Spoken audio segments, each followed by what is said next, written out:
Welcome back to our channel, Soap Family. It is a beautiful, drama-filled day to dive deep into the absolute madness of Port Charles. Grab your coffee, tea, or whatever gets you through the tension, because we have a mountain of chaos to unpack today. If you are as obsessed with these wild twists as we are, you are in the exact right place. Let's get right into it. The gavel is about to drop, and the echoes are going to shatter Port Charles into a million jagged pieces. We are standing on the precipice of a seismic shift in momentum, watching impossible choices back everyone we love into dark, suffocating corners. I cannot believe what I just watched. I am literally typing this at 2 in the morning because my brain is spinning completely out of control and I desperately need to vent to people who actually get it. Am I the only one losing their absolute mind over this August 6th episode? Because, wow. Just wow. Let's start with the courtroom. Let's just set the scene for a second because I am still physically shaking from the tension in that room. Curtis Ashford is sitting there at the defense table, the weight of the entire world pressing down on his shoulders, staring down the barrel of a massive prison sentence. He rejected that 2-year plea deal because he absolutely refuses to let Isaiah Gannon take his daddy spot with little Desmond. And honestly, I respect it. I have been watching since 2015, and Curtis has always been a fighter. He missed Trina's entire childhood because of Portia's lies, and he is not about to miss Desmond. But now, his trial is officially kicking off, and his star witness is Drew Kane? Wait, let me back up. Drew Kane?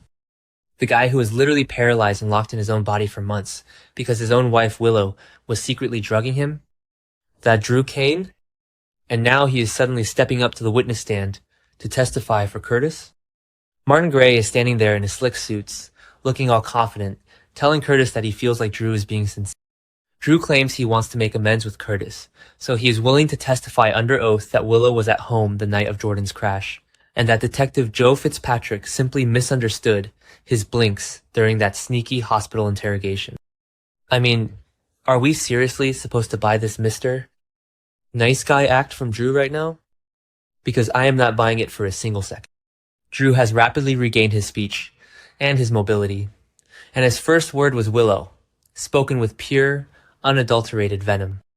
He is playing the longest, sickest, most calculated game of revenge I have ever seen on this show. I know some people are loving this Redeem Drew narrative and think he is just turning over a new leaf, but personally, I think he is setting a massive trap. Why would he clear Willow's name in a court of law? Because he wants to destroy the Quartermaines, and he wants to do it his own way. If Willow goes to prison for a hit and run, it's too easy. It's too clean. Drew wants to slowly dismantle her life, Michael's life, and Brook Lynn's life. By testifying that Joe Fitzpatrick misunderstood the blinks, Drew is establishing himself as the ultimate puppet master. He holds everyone's fate in his hands. Which brings me to the absolute train wreck that is Brook Lynn Quartermaine. You guys, my jaw actually hit the floor. Tracy Quartermaine just pulled Brook Lynn aside and told her to get out of town. With or without the baby, can we just bow down to the absolute ruthless queen of Port Charles for a minute? Tracy knows. She knows that Brook Lynn was the actual driver who hit Jordan and Curtis that night. She knows Brook Lynn panicked, fled the scene, and then used Brick to Dr. Willow's GPS trip log to frame her. And Tracy, being the ultimate pragmatic survivor, looks at her granddaughter and basically says, "The walls are closing in, run." But Brook Lynn is paralyzed. She is standing there, suffocating under the weight of her own lies, because she just finalized the adoption stipulations for Phoebe with Harrison. Alexis Davis literally just handed them the papers, told them the decision was theirs, and they sealed the deal. Chase is so happy. He is so completely, blissfully oblivious to the fact that his wife is a felon who left people bleeding on the side of Route 91. And if there's one thing we know about Harrison Chase, it is that his moral compass is rigid. The man is a cop. He literally arrested Tracy over a fake lake push. If he finds out that Brook Lynn orchestrated this entire frame-up, that marriage is completely 100% over. Remember when Brook Lynn tried to hide the Bailey Louise fake baby secret from him? Yeah, didn't work then either. It blew up spectacularly. This is going to be 10 times worse. Tracy is right. Brook Lynn needs to pack a bag and disappear, but we all know she won't. She is going to stay, and she is going to burn. Okay, back to the point. I am getting way too worked up about the Quartermaine. Let's talk about deception. because I am screaming. Serena Baldwin is back. Kelly Kruger is stepping into the role, and I am absolutely here for it. Lucy Coe is desperate. Maxie is permanently gone to Australia with Spinelli, and Michael Corinthos bought her shares. Michael is currently flexing his power at the cosmetics company, acting like a ruthless corporate raider, trying to consolidate his control. So what does Lucy do? She pulls Serena into a room, tells her they have hit the jackpot, and orders her to put on her most seductive swimsuit to go seduce Michael. I mean, it is so classic Lucy Coe, I can't even stand it. But will it work? Michael is currently dating Jacinda, and he is hyper-focused on his custody battle and his long game against his ex-wife Willow. But Serena strutting out at the Metro Court pool in a bikini to distract the Corinthos heir? It is the exact kind of soapy, campy drama we need right now to balance out all the mob violence and WSB. Michael thinks he is invincible. He thinks he can outsmart Tracy, outsmart Lucy, and outsmart Willow. But men in Port Charles are kind of gullible when a beautiful woman is involved.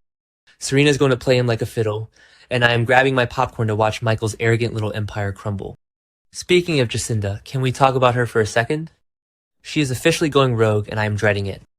I am sorry, but Jacinda is so far out of her depth it is actually embarrassing. She is worried that Chief Jack Brennan is going to help Willow by targeting Michael. She asks Michael for his thoughts, but Michael is too busy playing CEO to take her seriously. So what does Jacinda do? She decides to take matters into her own hands. She is going to use pills for a scandalous setup against Willow? Are you kidding me, Jacinda? You do not mess with Willow Kane right now. Willow is ruthless. She literally paralyzed her own husband and kept him locked in a medical nightmare for months. And you think slipping some pills into her purse or her drink is going to take her down?